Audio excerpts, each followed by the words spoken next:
ये कहानी पूरी तरह काल्पनिक है। इसका उद्देश्य केवल मनोरंजन करना। सुबह का समय था।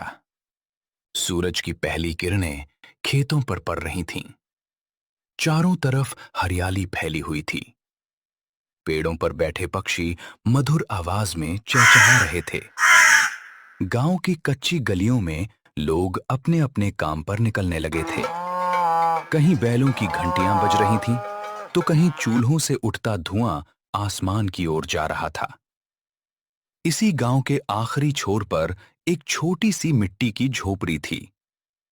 उस झोपड़ी में रहता था रामू, एक मेहनती लेकिन बेहद गरीब नौजवान। रामू के पास न जमीन थी, न बड़ा कारोबार। उसके पास अगर कुछ था तो वो था मेहनत करने का जज्बा और स्वादिष्ट खाना बनाने का हुनर। अम्मा, एक दिन ऐसा आएगा कि पूरा गांव मेरे हाथ की बिरयानी खाने आएगा। अरे पगले, इस छोटे से गांव में बिरयानी कौन खाएगा? रामू, अम्मा, सपना बड़ा होना चाहिए। रामू जब भी मजदूरी से लौटता तो रास्ते में बाजार से गुजरता।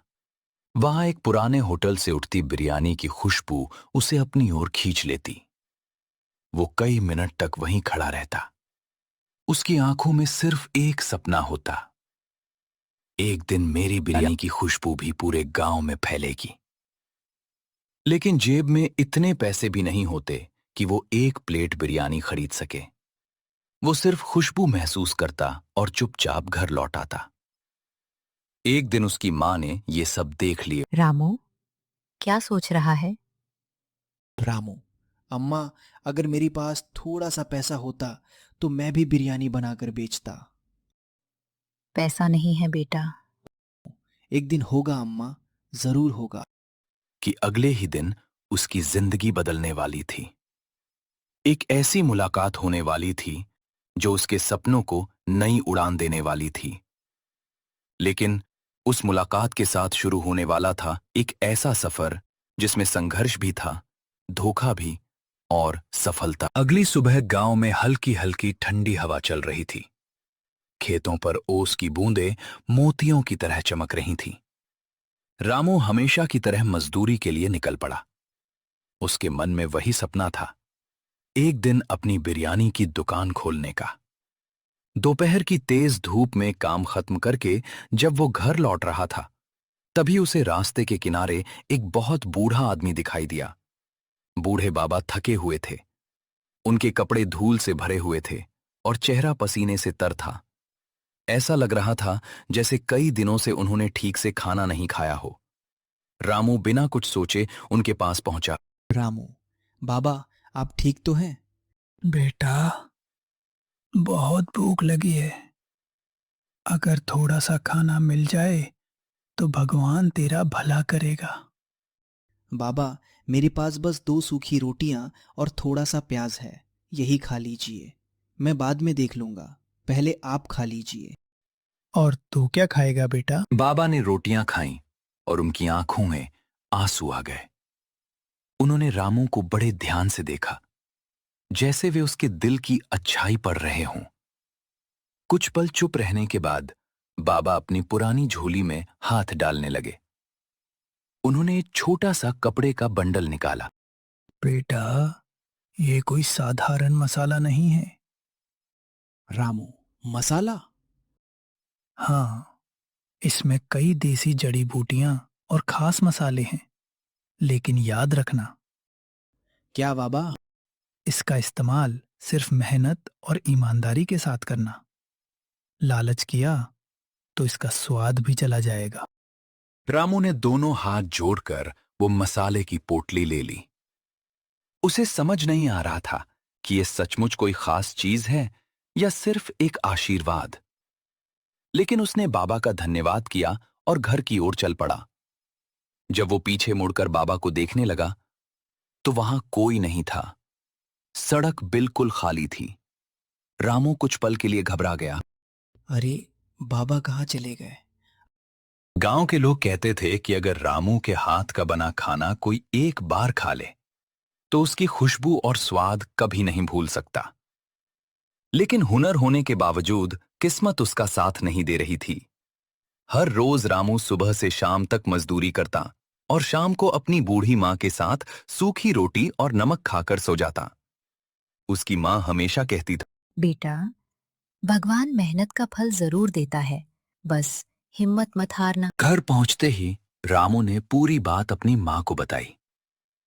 माँ ने पोटली हाथ में ली और उसकी खुशबू सूंघी। उनकी आंखें चमक उठीं। रामू, इसकी खुशबू तो बहुत अलग है। अम्मा, सोच रहा हूं कल पहली बार बिरयानी बनाऊं।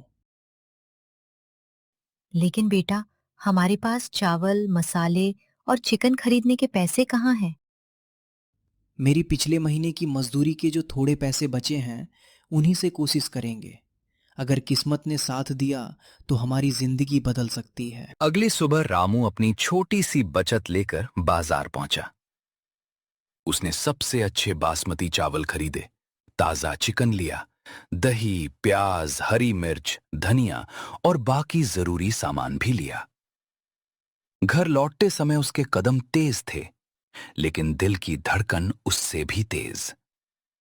आज पहली बार वो अपने सपने को सच करने जा रहा था। उसे नहीं पता था कि उसकी पहली बिरयानी पूरे गांव में तहलका मचा देगी।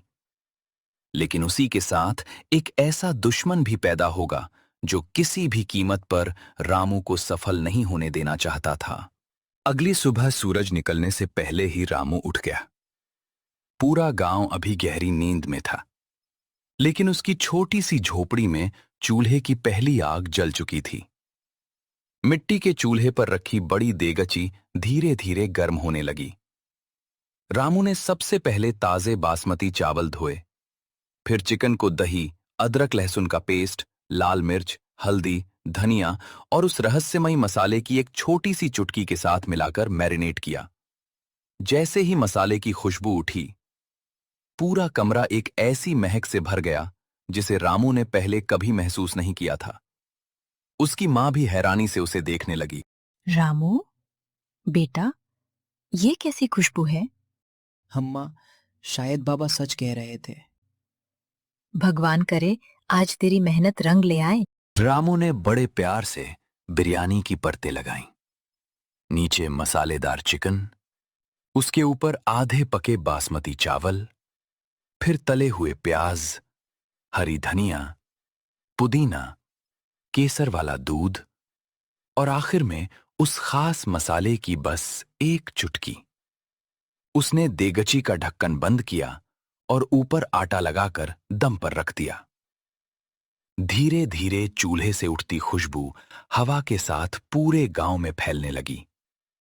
लोग अपने अपने घरों से बाहर निकलकर सूंघने लगे। अरे, ये कैसी खुशबू आ रही है? लगता है शहर से कोई बड़ा बावर्ची आया है। रामू भैया, एक प्लेट कितने की? बस 20 रुपए। मेरे पास तो सिर्फ 10 रुपए हैं। आधी प्लेट नहीं, पूरी प्लेट। बाकी पैसे जब हों तब दे देना। ले जा। छोटू ने जैसे ही पहला निवाला मुंह में रखा, उसकी आंखें बड़ी हो गईं। वो कुछ पल तक बिना बोले बिरयानी खाता रहा। फिर अचानक जोर से चिल्लाया, अरे ओ गांव वालों, ऐसी बिरयानी मैंने आज तक नहीं खाई। अम्मा, मुझे भी वही खाना है जिसकी खुशबू आ रही है। बस फिर क्या था।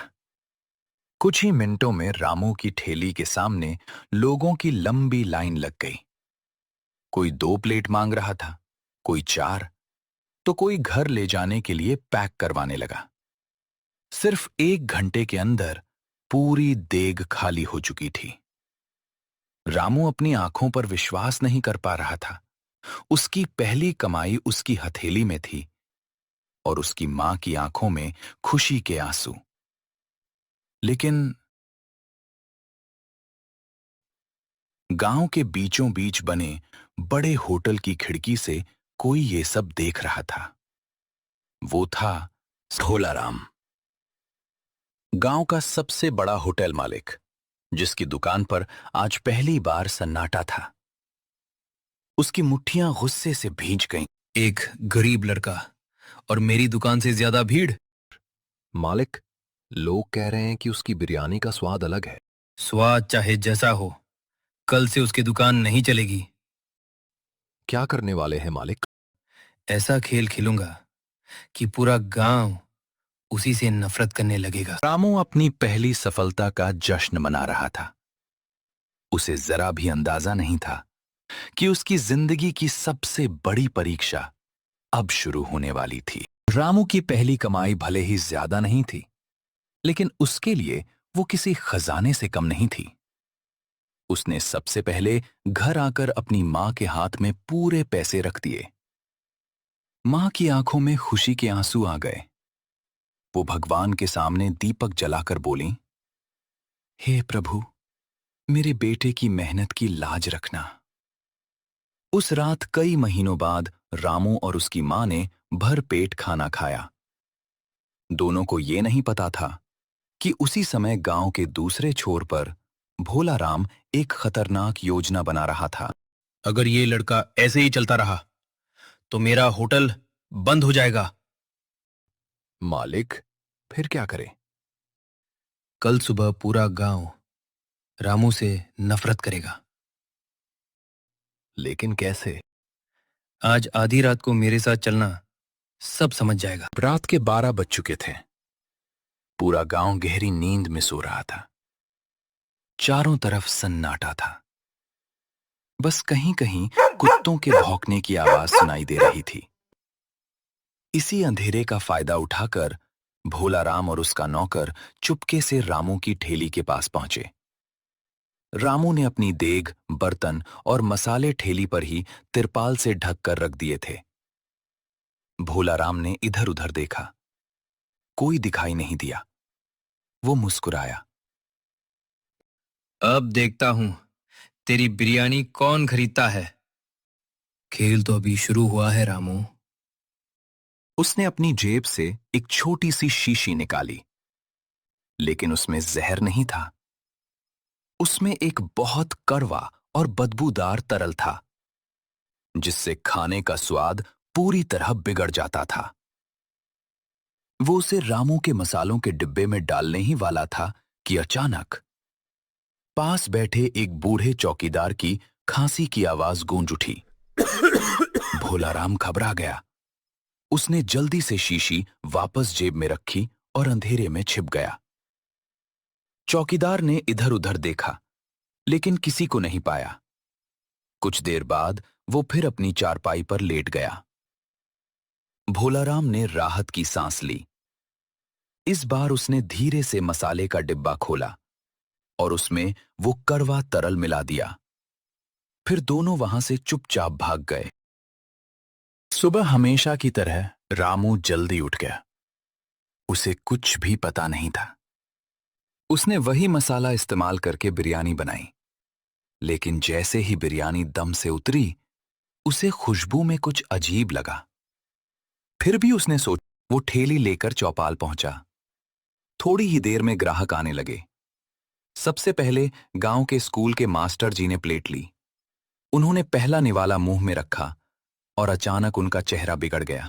मास्टर जी, अरे ये क्या है?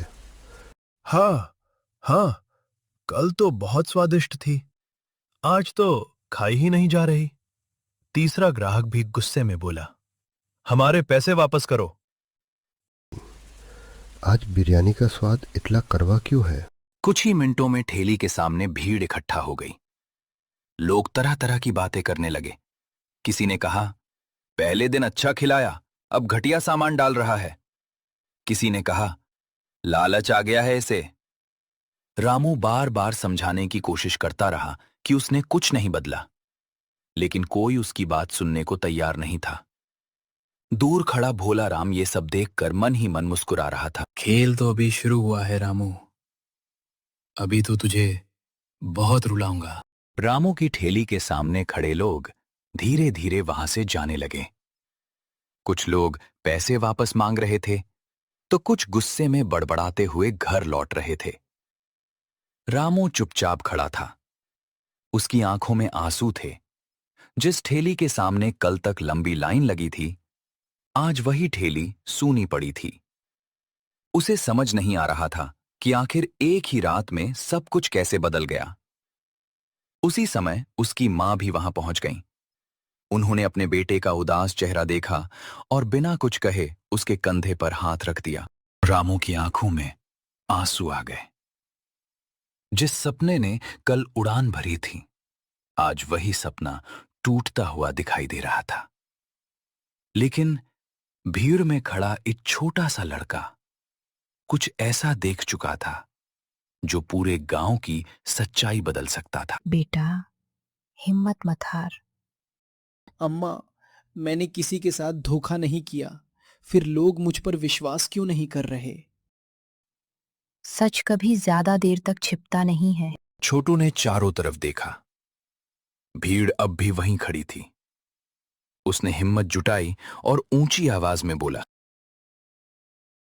तुम इतने डरे हुए क्यों हो? छोटू, कल रात मैं अपने चाचा के खेत से लौट रहा था। मैंने देखा था भोला राम और उसका नौकर कालू रामू भैया की ठेली के पास खड़े थे। क्यों हो? भोलाराम, उसने क्या किया? पूरा गांव एकदम शांत हो गया। सबकी नजरें भोला राम की तरफ घूम गई।